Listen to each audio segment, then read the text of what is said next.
Seorang pria yang bernama Lee Hwa-yong merupakan salah satu dari sedikit player yang memasuki dungeon terakhir, menemukan dirinya di antara para player yang kembali ke masa lalu dengan ingatan yang masih utuh. Namun tiba-tiba saja sebuah sistem error.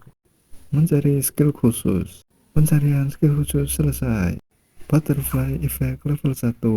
Dikarenakan Anda satu-satunya player yang tidak dapat regresi, poin bonus akan segera diberikan untuk tindakanmu yang akan merubah masa depan. Ucap dari sistem yang berada tepat di hadapan Lee. Dan inilah manuver yang berjudul Everyone Registered Accept Me. Aduh, sorry bro, bahasa Inggrisnya lengup. Oke, langsung saja. Cerita berawal dari sebuah apartemen. Ada seorang pemuda bro. Dia namanya kesal dikarenakan sudah menyewa apartemen di mana mesin boilernya itu mulai hampir-hampir rusak. Mesin boiler itu ya penghangat air lah ya bro. Nah, di saat dia sedang kesal, tiba-tiba saja terdapat sebuah keributan dari luar apartemen bro. Orang itu yang nampaknya mungkin pemilik dari apartemen itu, dia pun mengingatkan kepada seluruh orang agar belajar cara menghemat pemakaian boiler, serta dia meminta agar seluruh orang memakai baju yang tebal saja. Mendengar hal itu tentu saja membuat pemuda ini bertambah kesal bro. Apalagi jika tahu kalau boilernya telah rusak. Serta jika dia memberitahunya sekarang, pasti orang itu akan menyalahkannya. Pemuda itu pun hanya bisa menyimpan kekesalannya dalam hati. Bagiku yang telah menjalankan kehidupan yang sulit dan suram, mandi air dingin itu lebih baik. Namun, kenapa ruangan ini begitu dingin? Mungkin otakku sudah dicuci oleh orang tua terkutuk itu. Bahkan sampai-sampai aku menjual lemariku untuk membeli bubble wrap. Kemudian Shin pun berpindah ke salah satu minimarket, di mana pemuda itu sudah berada di minimarket serta menanyakan kepada seorang pelayan, di mana aku bisa menemukan bubble wrap. Dan dengan ramah pun pelayan itu menjawab, Anda bisa menemukannya di sebelah sana, sembari dia menunjuk ke arah di mana pria muda itu bisa mendapatkan bubble wrap. Pemuda itu pun kemudian beranjak pergi ke arah yang ditunjukkan oleh pelayan. Kemudian dia melihat ke arah ayah dan anak yang sedang berbelanja. Anak itu pun meminta kepada ayahnya untuk dibelikan sebuah kunci pas. Namun sang ayah menanyakan untuk apa membeli sebuah kunci pas. Anak itu pun merasa kunci pas ini sangat keren dan aku akan memiliki pegangan yang bagus. Melihat kebahagiaan dari keluarga itu tentu saja membuat pemuda itu hanya tersenyum. Lee Hwa-yong, kata direktur panti asuhan ini adalah nama yang diberikan oleh ayahku, dan Yun yang berarti kehidupan. Jika digabungkan maka namanya yang berarti kehidupan yang damai. Tapi nyatanya kehidupanku sangat bertolak belakang dengan arti namaku, di mana aku ditinggalkan oleh orang tuaku saat aku lahir, dan di panti asuhan tidak melakukan lebih dari sekedar memberiku tempat tidur dan makan. Namun dari tempat itulah aku bertekad untuk menjadi lebih kuat. Aku memutuskan bahwa uang adalah sarana bagiku untuk menjadi lebih kuat. Oleh karena itu, aku belajar sungguh-sungguh saat masih sekolah di SMA. Namun latar belakang pendidikanku yang buruk serta kurangnya keuangan membuatku hanya bisa mendapatkan pekerjaan paruh waktu. Satu hal yang aku pelajari dari pengalaman itu, meskipun aku telah bekerja keras, aku tetap menghasilkan sedikit uang. Dunia adalah tempat yang keras. Gumam pemuda itu yang bernama Lee Hwa-yong sembari dia melihat sebuah golok. Mulai dari sekarang kita panggil pemuda ini dengan nama Lee. Lee yang sedang memegang golok dan sembari tersenyum pun menjadi bahan gunjingan para pengunjung toko. Ada apa dengan orang itu? Kenapa dia tersenyum pada parang-parang itu? Aku tidak tahu, tapi dia membuatku merinding. Ucap dari orang-orang yang mengira Lee adalah seorang psikopat. Lee yang melihat parang itu pun merasa sangat bernostalgia, di mana dulunya Lee adalah seorang tentara bayaran. Dikarenakan anak dari panti asuhan tak dapat mendaftar menjadi tentara, Lee pun bergabung sebagai anggota Force One, yang mana itu adalah korps tentara bayaran transnasional. Force One dipenuhi dengan anak-anak yatim yang mereka ditolak oleh masyarakat. Dengan kata lain, orang-orang yang tidak memiliki apa-apa. Orang-orang sepertiku diberi tempat tidur, pakaian, uang, sampai kami mati. Aku sangat bersyukur tentang itu. Kami mengemban tugas untuk membasmi bajak laut serta memenggal kepala teroris. Kadang-kadang kami juga ikut berpartisipasi dalam perang internasional untuk meningkatkan harga diriku. Kemudian Shin memperlihatkan Lee yang pergi ke kasir untuk membayar golok itu. Kasir pun memberitahu harga golok itu sebesar 240.000 won. Kasir itu pun menanyakan kepada Lee, untuk apa Anda membeli ini, Tuan? Biasanya golok ini hanya diperuntukkan untuk dikoleksi, serta golok ini tidak terlalu praktis untuk keperluan menebang atau berkemah. Apa Anda ingin saya tunjukkan berapa barang yang lebih praktis? Lee pun menjawab, tidak apa, aku akan mengambil ini. Namun di dalam hatinya dia mengatakan, aku bisa merasakan kekuatan parang ini hanya dengan memegangnya saja. Dan lagi, aku ingin membeli bubble wrap sepanjang 10 meter. Pegawai itu pun langsung memotongkan bubble wrap untuk Lee. Namun Lee terus melihat potongan dari pegawai itu yang kurang presisi. Lee pun memasang wajah kesalnya, sembari dia mengatakan, kau pasti bercanda. Kau motonya tidak rapi. Berikan itu padaku. Mendengar hal itu tentu saja membuat sang kasir keheranan. Lee pun bersiap dengan golok barunya serta memasang sebuah kuda-kuda. Dia pun dengan wajah yang sangat serius langsung menebas bubble wrap itu dengan sangat cepat. Tentu saja melihat hal itu membuat sang kasir terkejut. Sang kasir merasa heran, bagaimana bisa potongan dari Lee sangat rapi. Namun Lee dikejutkan dengan sebuah keributan yang berada di belakangnya. Lee pun bertanya-tanya apakah ada sebuah acara yang sedang berlangsung. Kemudian diperlihatkan banyak orang yang sedang berkumpul di suatu tempat. Lee pun mencoba untuk menghampiri kerumunan itu. Mereka semua pun kemudian dikejutkan karena sesuatu yang melompat. Dan Lee dibuat terkejut dikarenakan apa yang terjadi di hadapannya. Ternyata ada sebuah goblin yang sedang membawa pisau serta menyerang orang-orang yang berkumpul itu. Goblin itu pun menargetkan seseorang yang berada di paling belakang. Tanpa kenal ampun, goblin itu pun langsung menebas tubuh orang itu menjadi dua. Dia pun langsung memakan tubuh orang itu tanpa menghiraukan apapun. Lee yang masih memegang goloknya pun hanya bisa bertanya-tanya, apa-apaan ini? Dia seperti goblin yang pernah aku lihat di dalam game. Terlihat goblin itu yang masih sangat lahap memakan daging segar yang ada di hadapannya. Lalu goblin itu pun merasakan sebuah keberadaan dari Lee. Dia pun tersenyum serta seakan memiliki mangsa yang baru. Tentu saja melihat goblin itu yang mengarah kepadanya membuat Lee cukup panik. Goblin itu pun tanpa basa-basi langsung melompat ke arah Lee sembari dia menghunuskan pisaunya. Namun pengalaman di medan perang membuat Lee tidak gentar. Dia pun langsung mengayunkan golok yang ada di tangannya serta berhasil membunuh goblin itu. Suasana di toko perbelanjaan itu pun sangat kacau dikarenakan ada serangan dari sebuah makhluk yang tidak dikenali.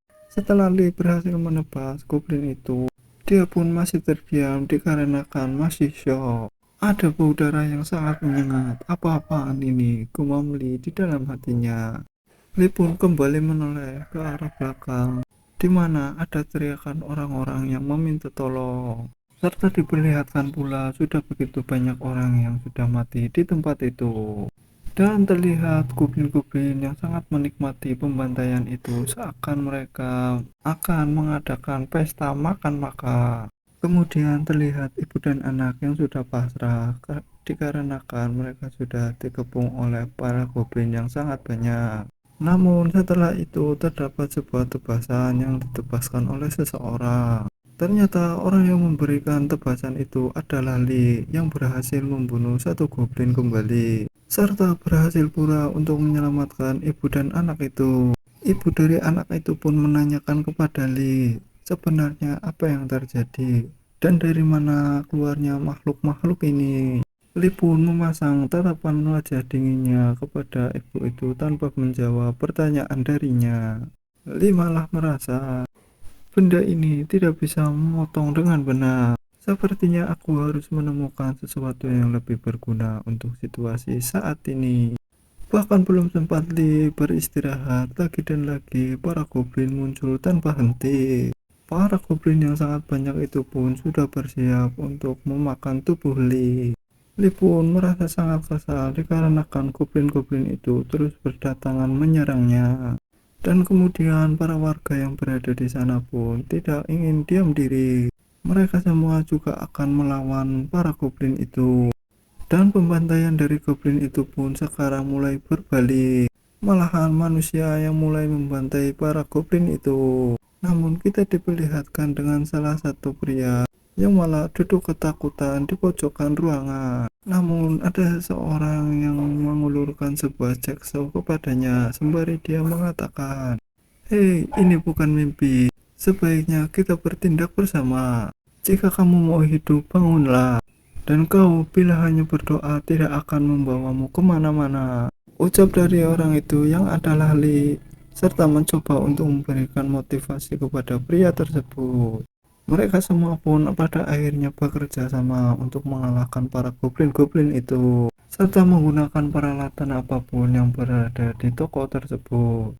Pria berkacamata kemudian dikejutkan karena ada seekor goblin yang melompat tepat di belakangnya. Dan dengan refleks untuk bertahan hidup, dia pun melepaskan jaksaunya, serta pada akhirnya berhasil membunuh goblin itu. Lee pun tersenyum serta memuji pria berkacamata itu karena mampu melawan rasa takutnya. Kemudian narator pun mengatakan, bahkan jika ada orang yang lemah fisik dan mental, naluri manusia untuk bertahan hidup adalah kekuatan yang besar. Lalu ada seseorang yang berteriak kepada mereka, "Hei, sebelah sini, kalian harus lihat ini." Dan ternyata ada sebuah gate yang muncul di tengah-tengah pertokoan. Lee pun berkata, tidak salah lagi, pasti asal monster-monster itu dari sini. Kita harus menyingkirkan benda ini. Lalu orang yang berada di sebelah Lee pun bertanya, lalu bagaimana cara yang harus kita lakukan? Lee pun tidak tahu apa yang harus dia lakukan. Namun di tengah-tengah perbincangan mereka, tiba-tiba saja muncul sebuah cakar dari dalam gate itu. Dan lagi-lagi muncul segerombolan goblin yang bersiap untuk membantai mereka. Dan tak berselang lama, para goblin-goblin itu pun berhasil membantai manusia yang berada di toko itu. Lee pun merasa situasinya semakin memburuk. Jumlah goblin yang keluar dari retakan itu tidak berkurang sama sekali. Terlebih lagi hanya bersisa beberapa orang di dalam toko ini. Ditambah dengan stamina mereka yang mulai terkuras habis. Dan juga kami belum memiliki penjelasan logis tentang bagaimana munculnya monster-monster ini. Lee pun tiba-tiba saja berhitung akan sesuatu. Lalu pria berkacamata itu menanyakan apa yang Lee hitung. Tepat 10 menit, ada 10 goblin setiap gelombang. Dan setiap gelombang berjarak 10 menit. Sialan, jumlah mereka akan terus bertambah setiap 10 menit. Ucap dari Lee yang mulai panik mengetahui fakta itu. Lee pun terus-menerus memikirkan solusi bagaimana cara keluar dari tempat ini. Andai saja aku memiliki sebuah senjata api. Di saat kebingungan Lee itu pun tiba-tiba terdengar sebuah teriakan, "Tembak!" Lalu terjadi sebuah ledakan dari arah belakang tembok. Dan muncul para tentara yang sudah bersiap untuk membantu para warga. Para tentara itu pun mulai memasuki toko, serta ada juga sebuah tank yang bersiap siaga. Tembakan demi tembakan terus mereka lancarkan, serta berhasil membunuh satu persatu dari para goblin. Lalu pria berkacamata dengan canggung mengatakan kepada Lee, "Terima kasih Tuan, namaku Kim Bo-an."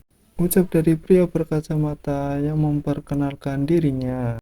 Namun dengan dinginnya Lee malah mengatakan, lakukan saja apa yang mau kau lakukan. Dan dalam hatinya dia berkata, aku sudah muak dan lelah dengan orang yang lemah. Satu hal yang aku pelajari dari pertempuran di seluruh dunia adalah orang lemah akan selalu menjadi beban yang berat. Aku tidak ingin memikul beban yang berat pada saat situasi yang belum selesai seperti ini. Dan kali ini Lee berhasil mendekat ke arah para tentara. Namun betapa terkejutnya Lee melihat para tentara-tentara itu. Apa-apaan ini? Pernapasan yang tidak stabil, sikap yang tidak stabil. Sialan, mereka benar-benar ampas, ucap dari Lee. Dan terlihat tembakan dari para tentara-tentara itu banyak sekali yang meleset. Hal itu tentu saja membuat Lee semakin kesal. Kemudian dia meminta salah satu senjata dari tentara itu. Melihat tentara itu yang tidak mau memberikan senjatanya, Lee pun kemudian memperkenalkan dirinya. Aku Lee Hwayon dari Force One. Serahkan senjata itu. Tentara itu malah kebingungan mendengar perkataan dari Lee. Bisakah kau ulangi? Dan dengan cepatnya Lee langsung merampas senjata dari tangan tentara itu. Hal itu pun tidak disadari oleh tentara tersebut. Dia masih terus merasa kebingungan bagaimana bisa senjatanya diambil oleh orang yang tidak dikenal. Lee pun kemudian bersiap untuk membantai para goblin itu. Dan dengan pengalamannya di medan perang selama ini, hanya membutuhkan satu peluru untuk membunuh satu goblin. Para tentara-tentara itu pun merasa sangat heran dengan kemampuan dari Lee. Apa dia bilang dari Force One? Terlihat wajah melongo dari para tentara-tentara itu. Apa maksudmu Force One yang itu? Tentara bayaran paling kejam di seluruh dunia. Dan terlihat wajah datar Lee yang terus membantai para goblin dengan senapan di tangannya. Sampai pada akhirnya dia berhasil mengalahkan seluruh goblin yang berada di toko itu. Namun Lee dikejutkan dengan notifikasi yang muncul tepat di hadapannya. Lee pun hanya tersenyum melihat notifikasi yang tepat muncul di hadapannya. Setelah aku masuk ke toko ini, satu demi satu hal-hal aneh mulai terjadi. Dan sekarang tulisan ini membuat kepalaku sangat sakit. Aku tidak tahu apa yang disebut game di sini, tapi faktanya kalau kalian memulai ulang bukan memulai. Ini membuat kepalaku semakin berantakan. Aku belum pernah melihat monster mengerikan atau celah dimensi seperti ini.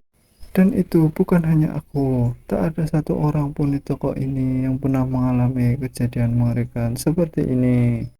Namun tiba-tiba saja muncul sebuah tangan besar yang keluar dari dalam cave. Raungan yang sangat keras itu pun tentu saja mengejutkan Lee. Dan ada sebuah notif yang memberitahu kalau monster itu adalah sebuah orc. Para tentara pun terus membabi buta menembaki makhluk orc itu. Namun tembakan para tentara itu pun tidak berefek sama sekali pada makhluk itu, bahkan hanya membuatnya gatal. Lee pun cukup dibuat panik dikarenakan tembakannya yang sama sekali tidak berefek. Orc itu pun masih berdiri kokoh dan secara perlahan-lahan mulai mendekati ke arah para tentara. Namun tiba-tiba saja ada seorang yang melompat serta memberikan sebuah tebasan kapaknya. Tebasan darinya pun berhasil membuat kaki dari orc itu terpotong. Serta hal itu bisa membuat orc terjatuh dengan sangat mudah. Orang itu pun memberitahu kepada Lee dan para tentara, tubuh bagian bawah orc adalah kelemahannya. Kau bisa menjatuhkannya dengan mudah bila kau bisa membuat keseimbangan mereka rusak. Melihat wajah pria itu tentu saja membuat Lee cukup terkejut. Serta dalam hatinya pun dia bertanya-tanya, bagaimana bisa pria itu jelas-jelas lemah.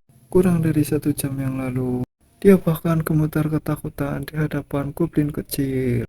Tapi bagaimana bisa pria yang baru saja dengan mudah mengalahkan orc itu sepertinya tahu segalanya. Cara dia dengan acuh tak acuh menjatuhkan orc itu jelas-jelas itu tidak takut sama sekali. Sebenarnya apa yang terjadi? Kita akan ketahui di episode-episode selanjutnya. Dan terima kasih sudah menonton. Jangan lupa untuk subscribe.